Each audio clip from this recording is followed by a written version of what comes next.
Friends, welcome to Kannan info Tamil. நம்ம இன்னைக்கு என்ன டாபிக் பார்க்க போறோம் அப்படின்னா, இந்தியா ப்ராஜெக்ட் குஷா அப்படிங்கிற திட்டத்தின் கீழ் S-400 ஏர் டிஃபென்ஸ் சிஸ்டத்துக்கு நிகரான ஒரு ஏர் டிஃபென்ஸ் சிஸ்டத்தை டெவலப் செய்ய இருப்பதா செய்திகள் வெளிவந்திருக்கு.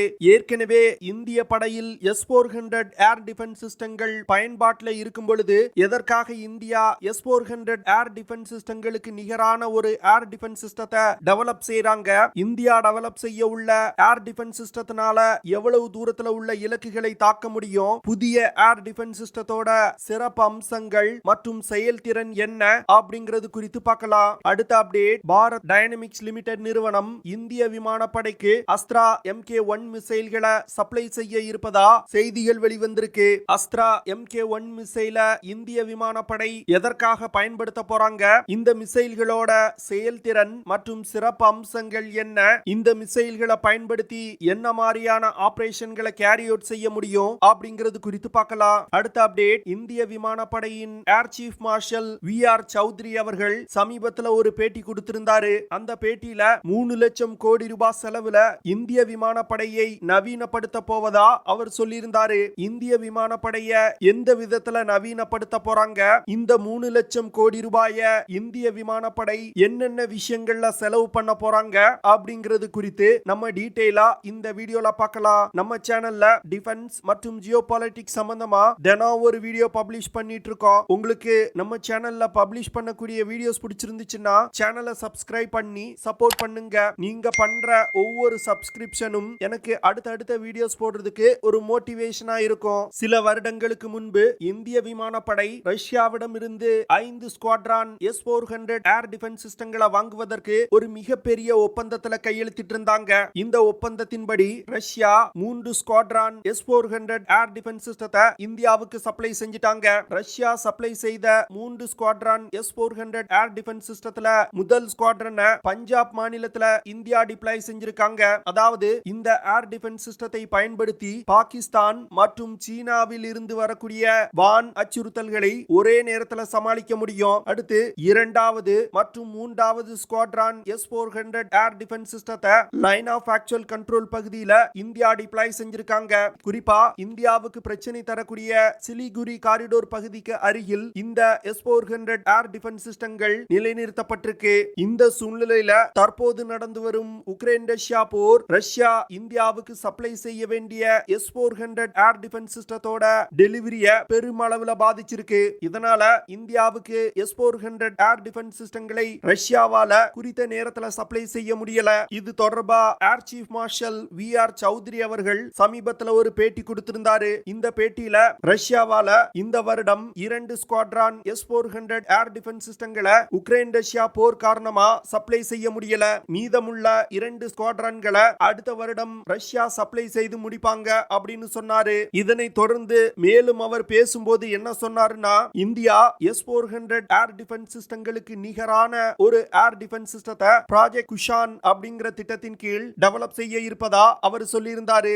இந்த ப்ராஜெக்ட் குஷான் திட்டத்திற்கான ஒப்புதலை இந்திய விமானப்படை மினிஸ்ட்ரி ஆஃப் டிஃபென்ஸ் இருந்து பெற்றுவிட்டதாகவும் இன்னும் கூடிய விரைவில் இந்த ப்ராஜெக்டுக்கான வேலைகள் தொடங்கப்படும் அப்படின்னு அவர் சொல்லியிருக்காரு. அதாவது India S-400 air defence system போன்றே ஒரு மல்டி லேயர் ஏர் டிஃபென்ஸ் சிஸ்டத்தை உருவாக்குவதற்கு திட்டமிட்டிருக்காங்க. கிட்டத்தட்ட 400 கிலோமீட்டர் தூரத்தில் உள்ள வான் அச்சுறுத்தல்களை கூட கண்டுபிடித்து இந்த ஏர் டிஃபென்ஸ் சிஸ்டங்கள்னால தாக்கி அளிக்க முடியும். S-400 ஏர் டிஃபென்ஸ் சிஸ்டங்களுக்கு நிகரான ஒரு மல்டி லேயர் ஏர் டிஃபென்ஸ் சிஸ்டத்தை உருவாக்குறதுல DRDO நிறுவனம் முன்னிலை வகிக்க போறாங்க. DRDO நிறுவனம் இந்திய விமானப்படைக்கு ஏற்கனவே ஏர் டிஃபென்ஸ் சிஸ்டங்களை டெவலப் செய்து கொடுத்திருக்காங்க. குறிப்பா சொல்லணும் அப்படின்னா medium range surface to air மிசைல்களை சொல்லலாம். கிட்டத்தட்ட 14,500 கோடி ரூபாய்க்கான medium range surface to air மிசைல்கள் இந்திய விமானப்படையில பயன்பாட்டில் இருந்து வருது.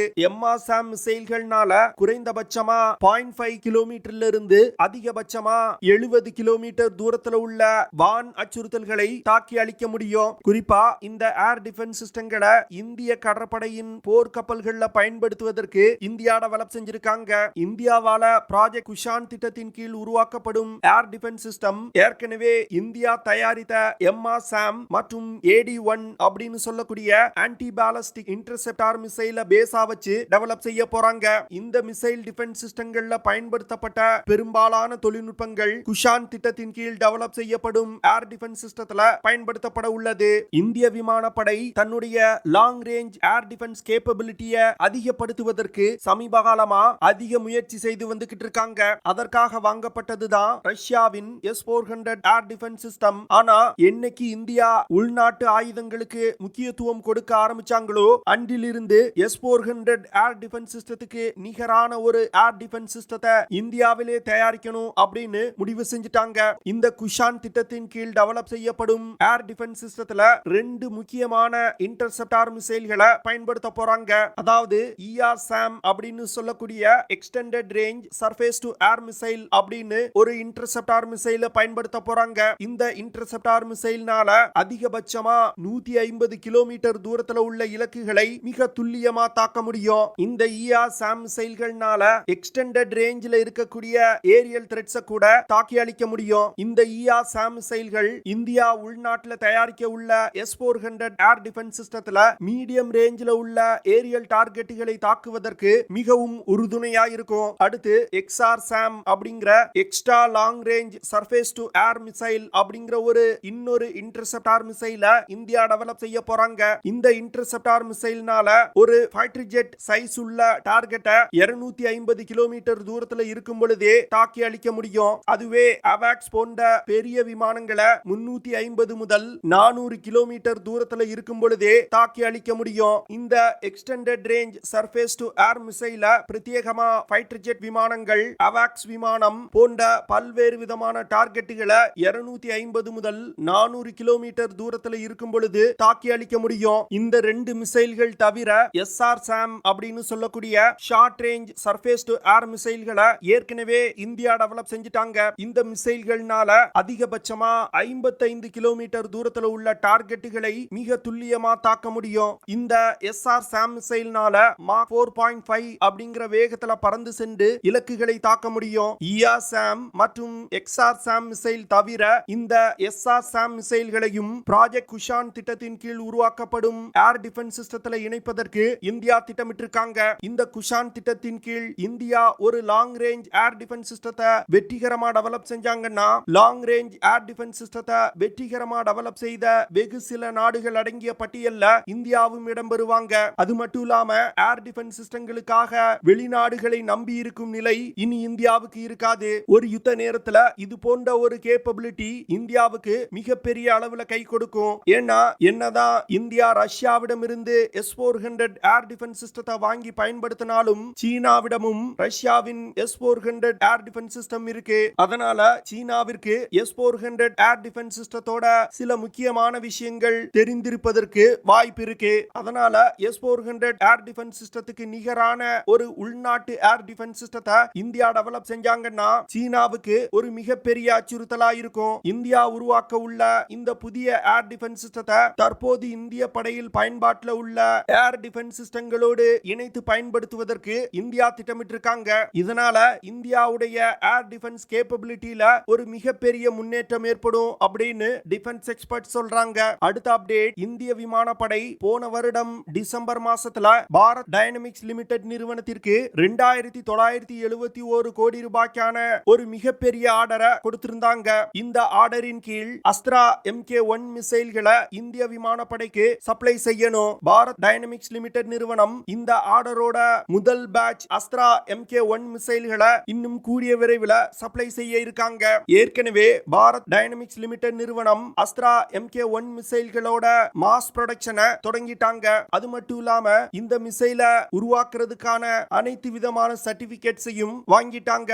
அதனால பாரத் டைனமிக்ஸ் லிமிடெட் நிறுவனம் இன்னும் கூடிய விரைவில் அதிக அளவிலான அஸ்த்ரா MK1 மிசைல்களை இந்திய விமானப்படைக்கு சப்ளை செய்ய போறாங்க. அஸ்த்ரா MK1 மிசைல்களை தற்போது இந்திய விமானப்படையில் பயன்பாட்டில் உள்ள தேஜஸ், MiG-29, Su-30, MKI போன்ற அனைத்து விமானங்களையும் பயன்படுத்த இந்திய விமானப்படை திட்டமிட்டிருக்காங்க. இன்னும் கூடிய விரைவில் பிரான்சிடம் இருந்து வாங்கப்பட்ட ரஃபேல் போர் விமானத்திலையும் இந்த மிசைல்களை இணைப்பதற்கு இந்தியா திட்டமிட்டிருக்காங்க. ஆனா இந்த அஸ்த்ரா MK1 மிசைல ரஃபேல் போர் விமானத்துல இணைக்கல. அதற்கு பதில் இதைவிட அதிக தாக்குதல் வரம்பு கொண்ட அஸ்த்ரா MK2 மிசைலை இணைப்பதற்கு இந்தியா திட்டமிட்டிருக்காங்க. தற்போது பாரத் டைனமிக்ஸ் லிமிடெட் நிறுவனம் மூலம் இந்திய விமானப்படைக்கு சப்ளை செய்ய உள்ள அஸ்த்ரா MK1 மிசைல்னால அதிகபட்சமா 110 கிலோமீட்டர் தூரத்துல உள்ள இலக்குகளை மிக துல்லியமா தாக்க முடியும். இந்த மிசைல்னால மாக் 4.5 அப்படிங்கிற வேகத்துல பறந்து சென்று இலக்கை தாக்க முடியும். அதாவது ஒலியின் வேகத்தை விட 4.5 மடங்கு வேகமா சென்று இலக்கை தாக்க முடியும். இந்த அஸ்த்ரா MK1 மிசைல் இந்திய விமானப்படை விமானங்களின் தாக்கும் திறனை மிகப்பெரிய அளவுல உயர்த்தும் அப்படின்னு டிஃபென்ஸ் எக்ஸ்பர்ட் சொல்றாங்க. தற்போதைய நிலையில இந்திய விமானப்படையில R-77 அப்படிங்கிற ரஷ்ய தயாரிப்பு ஏர் டு ஏர் மிசைல்கள் தான் பயன்பாட்டுல இருந்து வருது. இந்த மிசைல் பழைய தொழில்நுட்பம் கொண்ட மிசைல். அதனால இந்த R-77 மிசைல்களை ரீப்ளேஸ் செய்வதற்காக தான் அஸ்த்ரா MK1 மிசைல்களை இந்தியா டெவலப் செஞ்சிருக்காங்க.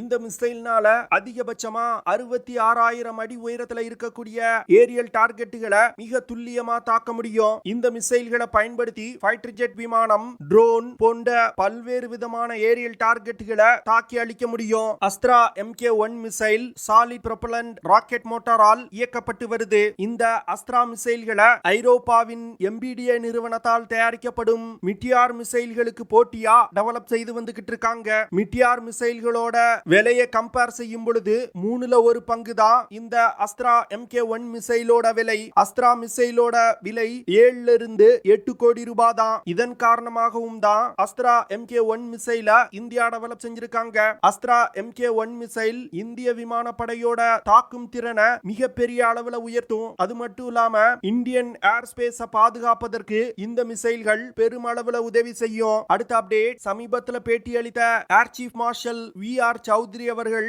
இந்திய விமானப்படையை நவீனப்படுத்துவதற்கு மிகப்பெரிய அளவுல திட்டம் வகுக்கப்பட்டு தற்போது செயல்படுத்தப்பட்டு வருது அப்படின்னு சொல்லியிருக்காரு. அதாவது இன்னும் ஓரிரு வருடங்கள்ல இந்திய விமானப்படையை நவீனப்படுத்துவதற்கு 3 லட்சம் கோடி ரூபாய் வரைக்கும் இந்திய விமானப்படை செலவு செய்ய போறாங்க. அது மட்டும் இல்லாம இந்த வருடத்துல மட்டுமே 41,000 கோடி ரூபாய விமானப்படையை நவீனப்படுத்துவதற்கு இந்தியா செலவு செஞ்சிருக்காங்க.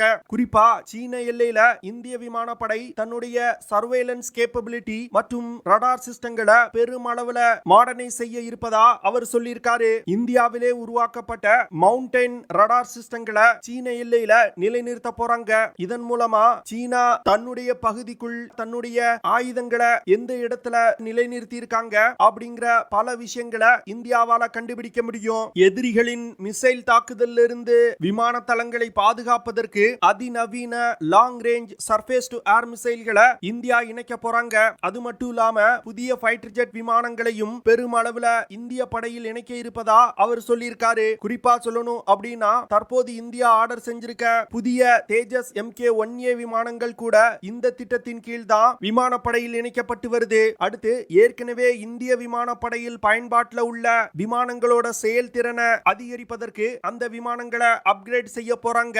உள்நாட்டிலே தயாரிக்கப்பட்ட லைட் காம்பாக்ட் ஹெலிகாப்டர்களை அதிக அளவுல விமானப்படையில் இணைப்பதற்கு திட்டமிடப்பட்டிருக்கு. பிரளய் போன்ற டாக்டிக்கல் பாலிஸ்டிக் மிசைல்களையும் எல்லையில நிலைநிறுத்துவதற்கு இந்தியா தற்போது முயற்சி செய்து வந்துகிட்டு இருக்காங்க.